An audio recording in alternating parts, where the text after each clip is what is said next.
So in today's video, I'm sharing 7 steps to handling conflict with toxic family members. So in this video, you're going to learn how to advocate for yourself and an option if you're not ready. But if you're new, my name is Michelle Ferris. I'm a psychotherapist and I love helping people create relationships at work. So the first step to handling conflict with toxic family members is to decide how important is it. Because depending on how toxic that other person is, you may choose not to say anything, and that's okay. But there also may be times when in your own process of recovery that you want to say something even if you get a negative response. And that too is part of recovery. So how do you know if it's worth speaking up? Here's a tip. When telling your truth becomes more important than the pain of keeping silent, you know it's worth it. In some instances, you may decide, you know what, it's not. Like for instance, you have a narcissistic parent that always gaslights you and makes you doubt your reality. You may decide, you know what, I'm not going to share my feelings with them because I don't feel safe. That's part of this process, is to decide how important is it for you to actually speak up about something that's bothering you. So the second step to handling conflict with toxic family members is to have realistic expectations. Because let's face it, toxic family members are notoriously very difficult, especially in conflict. They may gaslight you, they may rage at you. So what I want you to do is I want you to ask yourself, how realistic are my expectations of this toxic person?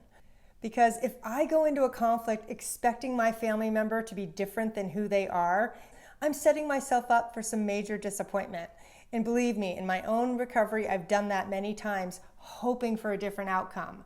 But what does work is to go into that conflict knowing that, you know what, I'm not going to expect them to understand my feelings or validate them, but I can do something different and tell my truth. So part of having realistic expectations is to shift the focus from what you do have control over, which is you, versus what you don't have control over, which is their toxic behavior. Now, if you have a toxic family member, say me too in the comments. I'm right there with you, and I'm really hoping this video is going to help. The next step to handling conflict with toxic family members is to figure out what a win in that conversation would look like to you. Because let's face it, having a conflict with someone who's kind and respectful, you're gonna get a lot more done. You're gonna feel heard and validated. But with your toxic family member, you probably won't be. So what would a win look like for you? Most likely that win is gonna be about your behavior and you doing something differently. Because I don't know about you, but for me, it's really easy to start reacting to my toxic family member and actually start saying and doing things that I'm not proud of because I'm in that fight, flight, freeze, or fawn response, and that doesn't work. So for example, maybe you've never spoken up with your toxic family member, but you realize staying quiet doesn't work for you anymore. So maybe a win would simply be saying, hey, I just need to let you know this isn't working for me. Or I'm gonna leave the room for a while and take a break. Even something that small is a very important act of self-care because you're removing yourself from their toxic behavior. So instead of expecting them to change, the win is for you to find something that you can change. So we want to look at the conflict as practice, a way for you to practice your skills. And for me, this has been super helpful because I've had a lot of conflict with one of my family members in the last year, and I've learned so much by doing something different each time I'm with that person. And I'm actually having more and more success being heard and working through a conflict because I'm willing to look at how I can change my behavior going into that conversation, not expecting them to change their behavior. But when we do that, sometimes we can shift that dynamic and the other person actually behaves better because we have set the tone for good behavior. And that's really exciting. So my goal has been to take the focus off of the toxic behavior of my family member and onto me and what I can change. And I guarantee if that's the only change you do, you're gonna notice a huge difference. Now the next step for how to handle conflict with toxic family members is to write down all the negative assumptions you have about that person. If there's a long history, there's quite a lot of them. I know for me, I am really good at making assumptions based on all the years I've known my family member. But lately I've realized that I'm not always right.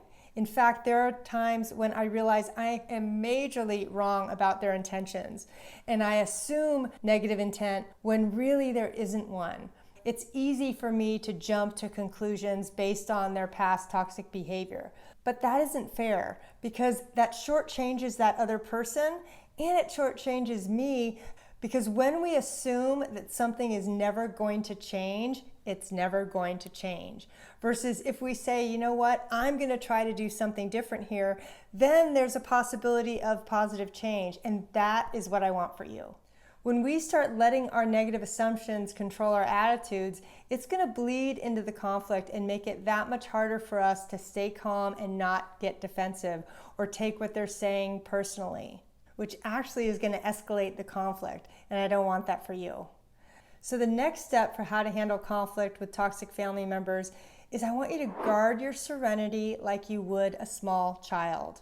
This means knowing when to leave to protect yourself, because it's okay to say out loud or to yourself, this is not okay, I need to leave, or this isn't working, I'm gonna go home now, or I'm gonna hang up now. Because staying and listening to that toxic behavior is not gonna serve you, and it's definitely not gonna serve them. Because here's the thing, when we're not protected as children, that fear of conflict grows, and it ends up causing havoc in our adult relationships, and we end up fearing conflict and becoming conflict avoidant. So the goal here is to protect that small child within you that was so hurt growing up. So what I want you to do is I want you to imagine that inner child part of you going behind your leg and grabbing onto your leg and just staying there, feeling totally safe as you're in that conflict with your toxic family member. Because what we need to do is we need to guard our serenity and protect that inner child part of us that's really scared. And that's why sometimes you may decide, you know what, Michelle, I'm not doing this no matter what, because it's too scary or there was too much abuse. That's totally okay. I'm going to give you another option next. So the next step in how to handle conflict with toxic family members, I want you to write out what you'd like to say to them. And this is going to be in a letter that you never send. So the first part is the uncensored version. This is where you're going to write all your feelings, all your hurt, all your anger. Just say whatever you need to say that's on your heart, because you're not going to send it. This is for you to express everything that needs to be expressed. Part 2 is to do the clean version, which basically means using iMessages and stating in neutral terms what they did, what they said that hurt you, and how it impacted you. Because eventually, if you ever decide to say something, that writing is going to become your script, because that is how you can improve the conflict. I use a lot of iMessages now, and I describe the behavior in a very neutral way so that my family member doesn't feel attacked or get defensive. And the more I can do that and just say, well, when you said this, I got confused or I felt uncomfortable, that actually helps me get heard, and it's going to help you get heard as well. And journaling is a great way to vent your feelings until you're ready to take those baby steps to actually talk about it directly to your toxic family member. For instance, even saying something as, ouch, that didn't feel good, or, ooh, that makes me kind of uncomfortable. That can be your starting point for advocating for yourself. You don't have to have a big, long, drawn-out conflict. That can be a powerful way to stand up for yourself with toxic family members. So the next step for how to handle conflict with toxic family members is to focus on what you can control, not what you can't control. Because let's face it, toxic personality traits do not change over time. This goes back to that expectations that we talked about earlier. These traits are pretty rigid, but that doesn't mean we have to catastrophize and assume the worst. That's where I got stuck, is I was just assuming that my sibling would never change and the conflict would always be difficult. And I've learned a lot this last year, because I've realized that by focusing on what I can do differently and what I have control over, which is what I say and what I do, and not focusing so much on my family members' toxic behaviors, I felt more empowered, because I learned that I could make positive change in our dynamic just by doing something different. Not expecting that other person to change or be different or be reasonable. Because again, toxic people don't change over time. But There are ways to create positive change. For instance, I've learned not to go head to head with them because my family member has that my way or the highway mentality. So I've learned to ask questions and to see if there are ways we can connect on common ground, because that can be a better starting point than arguing over what we can't control, which is mainly how we see things. But being able to recognize what you can change is going to help your conflict be a lot healthier. Now, this also requires detachment. So the next step I want you to do is I want you to go watch my video on how to detach from toxic people, because that's your next step. Thanks so much.